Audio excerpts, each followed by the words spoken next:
লোকে আমাকে সবসময় জিজ্ঞেস করে যে কানাই, এখন তুমি বড় হয়ে গেছো, এই বাচ্চাদের সাথে থেকে তুমি সবসময় দুষ্টুমি করো কেন? তুমি বড় হয়ে গেছো, বড়দের মতো থাকো।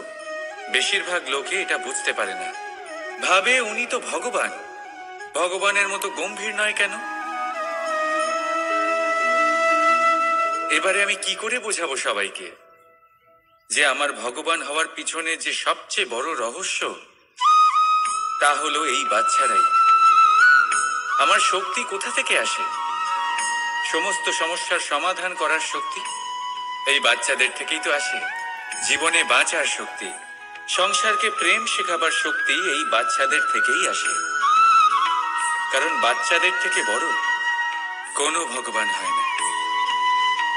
এবারে দেখুন না, পুরাণ আর বেদের কোনো জ্ঞান নেই ওদের, কিন্তু খুব ভালোভাবেই জানে যে একজন উদাস ব্যক্তির মন কি করে ভোলানো যায়, কি করে তাকে আনন্দ দেওয়া যায়। আর এই এক বিশাল ব্যাপার, কোনো ন্যায় কোনো নীতির জ্ঞান নেই ওদের, কোনো ভেদাভেদ করতে জানে না। কিন্তু এটা অবশ্যই জানে একজন একা অজানা ব্যক্তিকে নিজের দলের সদস্য কি করে বানাতে হয়, কি করে তাকে আপন করতে হয়। আর এক বড় ব্যাপার, এই বাচ্চাদের থেকে অনেক কিছু শেখার আছে। তাই আপনারাও নিজেদের জীবনে গম্ভীর হওয়ার চেষ্টা কখনোই করবেন না। আর যদি করেন তাহলে এই সংসার খুবই নীরস লাগবে আপনার। আপনিও বাচ্চাদের মতো নিষ্পাপ থাকুন আর নিজেকে আনন্দে রাখুন।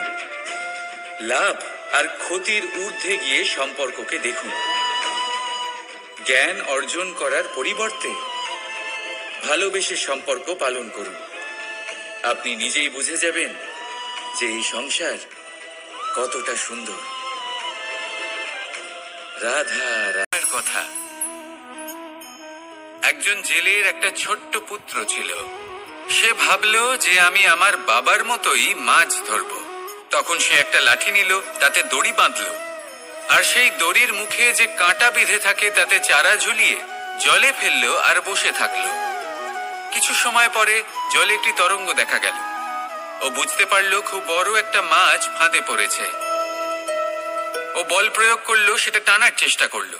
মাছও বল প্রয়োগ করলো, আর শেষে যেটা হলো সেই দড়ি ছিঁড়ে গেল আর মাছ বেঁচে পালিয়ে গেল। দেখুন, ও অনেক চেষ্টা করলো কিন্তু অসফল হলো। কখনো অধিক বল প্রয়োগ করলো, আবার কখনো কম বল, কিন্তু কিছুতেই সফল হলো না। ও পঞ্চমবার প্রচেষ্টা করলো, না বেশি বল প্রয়োগ করলো না কম, ততটাই বল প্রয়োগ করলো যতটা পর্যাপ্ত, ঠিক ততটাই বল যতটা বল সেই মাছ প্রয়োগ করলো। আর শেষ পর্যন্ত জীবনে প্রথমবার ও মাছ ধরতে সফল হলো। এবার এই কথার সারমর্ম কি? ভারসাম্য। এটাই হলো জীবনের সব থেকে বড় নিয়ম। আমাদের সবার জীবনে সমস্যা রয়েছে, কখনো মন দিয়ে ভেবে দেখবেন। জীবনে যদি কোনো ক্ষুদ্র সমস্যা বা ছোট সমস্যা থাকে আর সেটা সমাধান করার জন্য আপনি বেশি চেষ্টা করছেন, তাহলে তার দ্বারা সমাধান হয় না, বরং আরো বিপদ বেড়ে যায়। যখন কোনো বড় সমস্যা থাকে আর আপনি কম চেষ্টা করতে থাকেন, তখন সমাধান হয় না, তা চলতেই থাকে। শুধু এটাই হলো ব্যাপার, জীবনের সমস্ত সমস্যার একটা ভারসাম্য বজায় রাখা। যদি এটা আপনি শিখে ফেলতে পারেন, জীবনটা আপনার হাতের মুঠোয় থাকবে। আসুন আমার সাথে ভালোবেসে বলুন, রাধা রাধা। আপনি কখনো কোনো বাজকে নিজের বাসা বানাতে দেখেছেন? এই বাজ যখনই কোনো বাসা বানায় তখন উঁচু গাছের ডালে বা কোনো পর্বতের শিখরে বাসা বানায়, অনেক উচ্চতায়। আর সেখানে তার সন্তানও জন্মগ্রহণ করে। যখন এই সন্তানেরা জন্মায় তখন এই বাজ খুবই ভালোবেসে এবং খুব সাবধানে এদের পালন পোষণ করে। নিজের ঠোঁট দিয়ে তাদের ঠোঁটে খাবার পরিবেশন করে। কিন্তু যেই সেই সন্তানেরা হৃষ্টপুষ্ট হয়ে যায় এবং সেই কথা বাজ নিজে বুঝতে পেরে যায়, সেই বাজ নিজেই সেই বাসা ছিন্ন ভিন্ন করে দেয়। সেই সন্তান যাদের সবেমাত্র ডানা গজিয়েছে, কিভাবে উড়তে হয় তারা জানে না, সেই সন্তানগুলিকে উচ্চতা থেকে ঠেলে দেয়। সেই সন্তান প্রথমে ভয়ভীত হয়ে যায়। তারা সামনে মৃত্যুকে দেখতে পেয়ে ভয়ের কারণে তাদের ডানা ঝাপটাতে থাকে, আর সেই প্রক্রিয়াতে সেই সন্তানগুলি উড়তে শুরু করে দেয়। এবার এই ঘটনায় আমরা কি শিক্ষা পেতে পারি? এটাই, যদি আপনি মাতা পিতা হন তাহলে নিজের সন্তানকে অবশ্যই স্নেহ করুন, কিন্তু তাদেরকে নিজের আঁচলের তলায় বেঁধে রাখবেন না। যদি আপনি চান আপনার সন্তান জীবনে উন্নতি করুক, তাহলে নিজের মুঠো থেকে তাদের স্বতন্ত্র করে দিন, এই সংসারে সংঘর্ষ করতে দিন। সেই সন্তান নিজেই বুঝতে পারবে যে জন্মের সময় পাওয়া ডানা কি করে ব্যবহার করতে হয়। আর আপনার চোখের সামনে আপনার সন্তান এই আকাশে উড়তে থাকবে। তাহলে আসুন আমার সাথে ভালোবেসে বলুন, রাধা রাধা। কখনো কোনো চাতককে দেখেছেন?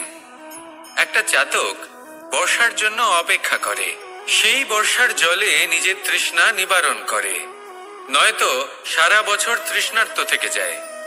ও আকাশের দিকে তাকিয়ে থাকে আর অপেক্ষা করে যে কবে বর্ষা হবে আর কবে আমি আমার তৃষ্ণা নিবারণ করব। সেখানে অন্যদিকে একটি কাক বা একটা পায়রা, এরা কি করে? যেখানে জল পায় পান করে নেয়, যেখানে খাবার পায় খেয়ে নেয়, আত্মীয় স্বজন বন্ধু বান্ধব যাকেই পায় তার সাথে সময় কাটায়, খাবার খায় আর চলে যায়। এবার এদের মধ্যে মিল কোথায় আর পার্থক্য কোথায়? দুজনের কাছেই ডানা রয়েছে, দুজনেই উড়তে পারে। এই আকাশ হলো ওদের, খাবারের দানা ওদের। পার্থক্য হলো তাদের অভিলাষার, পার্থক্য হলো তাদের আকাঙ্ক্ষার, পার্থক্য জীবন যাপনের ধরনের। এবার যত বেশি আকাঙ্ক্ষা থাকবে, যত দামি জীবন যাপন করার ইচ্ছে থাকবে, তত বেশি কষ্ট আপনাকে সহ্য করতে হবে। আবার অন্যদিকে জীবন যত সরল হবে, জীবন যাপন যত সরল হবে, সমস্যা ততটাই কম হবে। তাই সবসময় চেষ্টা করবেন আপনার মানসিকতা এবং আপনার জীবন যেন সরল হয়। ভালোবাসতে থাকুন। যদি কেউ আপনাকে ভালোবাসে, তাকেও আপনি ভালোবাসা ফিরিয়ে দিন। তাদের সাথে কথা বলুন, কিছু তাদের কথা শুনুন, কিছু নিজের কথা বলুন। দেখবেন সকল তাপ উত্তাপ দূর হয়ে গেছে। এটাই তো হলো জীবনের সারমর্ম।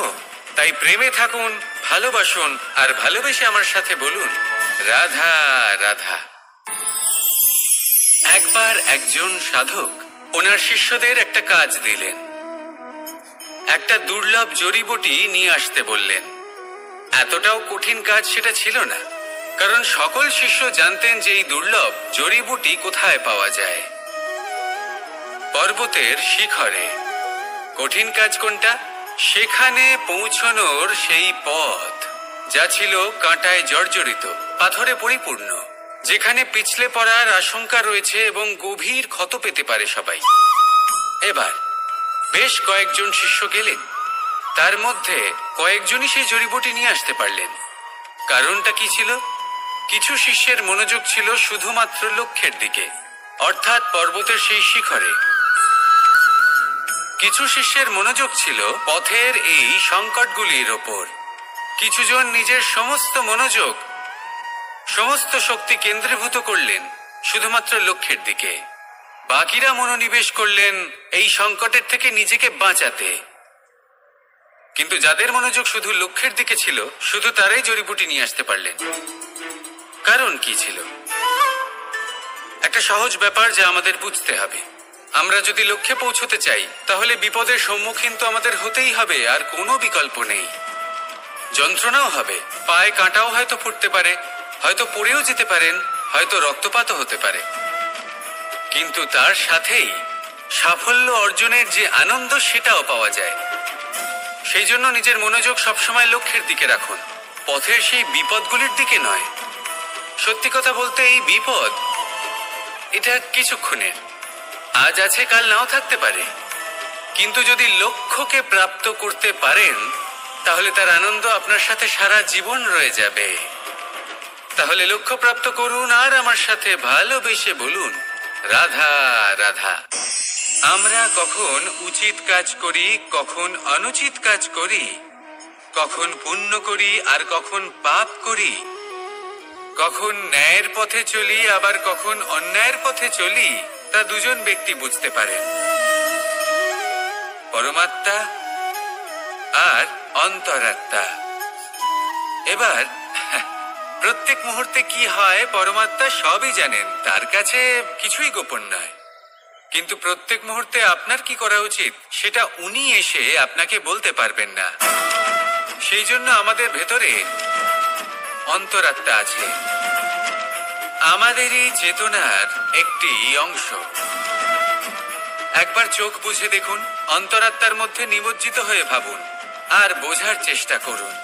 এই অন্তরাত্মা সবসময় আপনাকে শুভ কাজ করার জন্য প্রেরিত করেন আর অশুভ কাজ করা থেকে বিরত করেন। এই অন্তরাত্মার কথা মানতে থাকুন, পরমাত্মা সবসময় আপনার কাছেই পাবেন। আসুন আর আমার সাথে ভালোবেসে বলুন, রাধা রাধা। মানুষের জীবনে দুই ধরনের আবেগ থাকে যা চিরকাল তার সাথে বসবাস করে। প্রথম, স্বপ্ন। দ্বিতীয়, অজুহাত। মানুষ হাজার হাজার স্বপ্ন দেখতে পারে, আমাকে এই কাজ করতে হবে, আমাকে ওখানে ঘুরতে যেতে হবে, আমায় জীবনে এই অসম্ভব কাজ বাস্তবায়িত করে দেখাতে হবে, আদি ইত্যাদি। এবার ঠিক যেমন স্বপ্ন দেখেন সেইভাবে অজুহাতও খুঁজে নিয়ে আসেন। আমি এই স্বপ্ন পূরণ করতে পারলাম না, কারণ আমাকে কেউ সাহায্যই করলো না, কারণ আমি দুর্বল হয়ে পড়েছিলাম, কারণ আমার কাছে সময়ই ছিল না, আদি ইত্যাদি। এবার সাফল্য এবং অসফলতার মাঝখানে এই ধরনের সংঘর্ষ হতে থাকে। সাফল্য তখন লাভ করা সম্ভব যখন আপনার স্বপ্ন আপনার অজুহাতের থেকে অনেক বড় হয়, আর অসফলতা তখন পাবেন যখন আপনার অজুহাত আপনার স্বপ্নের থেকে অনেক বড় হয়। আপনি যদি সাফল্য লাভ করতে চান তাহলে চেষ্টা করতে থাকুন, পরিশ্রম করুন। যদি অসফল হন তাহলে ভয়ভীত হওয়ার কোনো প্রয়োজন নেই। নিজের ভুল বুঝুন, তাকে শুধরে নিন, আবার চেষ্টা করুন। কিন্তু যদি নিজের জীবনে অজুহাত নিয়ে আসেন তখন স্বপ্ন কখনো পূরণ হবে না। আসুন আমার সাথে ভালোবেসে বলুন, রাধা রাধা। এমন কিছু রয়েছে মানুষের মনে, তাদের জীবনে এমন এক আবেগ যা সর্বজন বিদিত, যা সবাই জানেন যে উপস্থিত আছে। সেটাকে আমরা সমস্যা বলে থাকি। এমনিতে আমরা সকলেই জানি যে এমন কোনো গৃহ নেই যেখানে মৃত্যুর ছায়া পড়েনি, এমন কোনো বৃক্ষ নেই যার দ্বারা ওষুধ তৈরি সম্ভব নয়, এমন কোনো অন্ন নেই যা সময়ের সাথে বিষ বা অমৃতে পরিণত হতে পারে। এবার এই সমস্যাগুলি কোনো ব্যক্তির জন্য সমস্যা হতে পারে, কিন্তু নিজে থেকে এরা কোনো সমস্যাই নয়। এরা আসে আমাদের সাহায্য করতে, আমাদের কিছু শেখাতে। আপনি নিজেই দেখুন, পর্বতের শিখর থেকে কোনো এক পাখি পড়ে গিয়ে নিজের প্রাণ ত্যাগ করলো। সেটা কখন সম্ভব? যখন সেই পাখি ওড়ার চেষ্টাই করে না। তখন যখন কোনো ব্যক্তি জলে পড়ে যান এবং ডুবে গিয়ে নিজের প্রাণ হারান, এর সম্ভাবনা কখন বেশি থাকে? যখন সেই ব্যক্তি সাঁতার কাটার চেষ্টাই করেন না।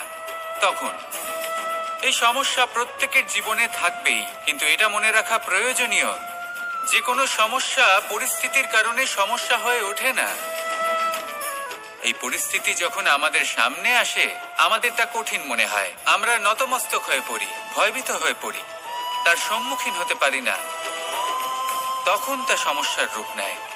দৃঢ় হয়ে দাঁড়িয়ে থাকুন সাহসের সাথে, এই পরিস্থিতিগুলির সম্মুখীন হন। দেখবেন সমস্যা কখন সাফল্যে পরিণত হবে আপনি জানতেই পারবেন না।